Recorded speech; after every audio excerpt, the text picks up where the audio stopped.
ഇതിനെ ആസ്വദിക്കുമാറാകട്ടെ. മിശിഹായുടെ പീഡാനുഭവത്തിൻ്റെയും ഉയർപ്പിൻ്റെയും പ്രതീകമായ മാമോദിസായുടെ പരികരണത്തിനായി ആരാധ്യമായ ത്രിത്വത്തിൻ്റെ നാമത്തിലെ ഈ തൈലം പൗത്രീകരിക്കപ്പെടട്ടെ. ഈ തൈലം ഞങ്ങൾക്ക് ജീവന്റെ അടയാളമായി തീരട്ടെ. അങ്ങയുടെ പുത്രന് ഞങ്ങളുടെ കർത്താവ് രക്ഷകനുമായ ഈശോ മിശിഹായുടെ പൂർത്തീകരിക്കപ്പെട്ട മാമോദിസ വഴി ഞങ്ങൾക്ക് പരിപൂർണമായ വിശുദ്ധിയും സ്വർഗഭാഗ്യവും അവിടുത്തെ പൗരം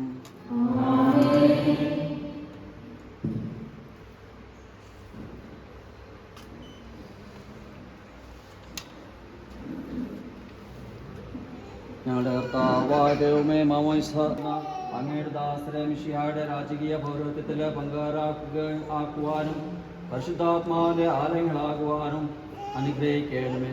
പിതാവിൻ്റെയും പുത്രൻ്റെയും പരിശുദ്ധാത്മാവിൻ്റെയും നാമത്തിൽ എന്നേക്കും പൗത്രീകരിക്കപ്പെട്ട് അങ്ങേക്ക് സ്തുതിയും ബഹുമാനവും പ്രവർത്തനയും സമർപ്പിക്കുവാൻ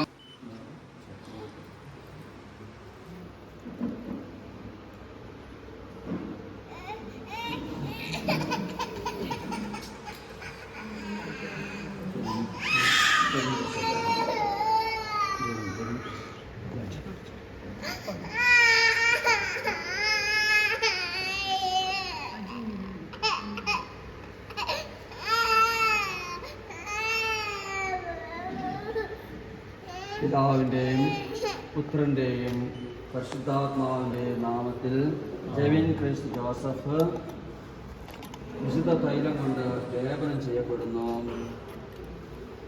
ആമേൻ.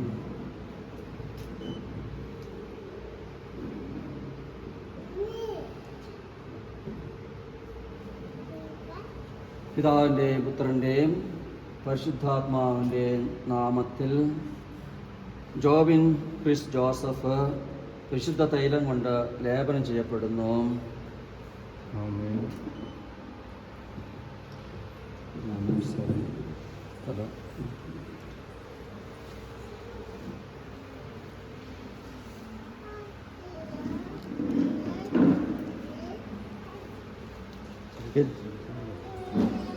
പിതാവിൻ്റെയും പുത്രൻ്റെയും പരിശുദ്ധാത്മാവിൻ്റെയും നാമത്തിൽ കെവിൻ ക്രിസ് ജോസഫ് മാമോദിസ മുക്കപ്പെടുന്നു. ആമേൻ.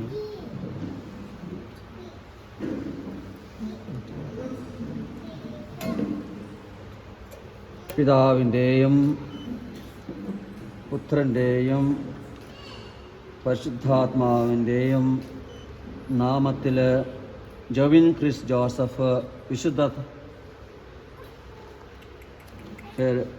മാമോദിസ മുക്കപ്പെടുന്നു. ആമേൻ.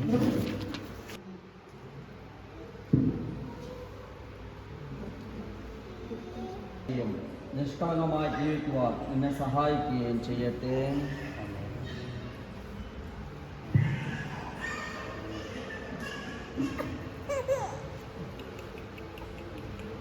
നമ്മുടെ കർത്താവ് ലോകത്തിന്റെ പ്രകാശമായ മിശിഹ നിനക്ക് മാർഗദീപമായിരിക്കട്ടെ. കർത്താവേ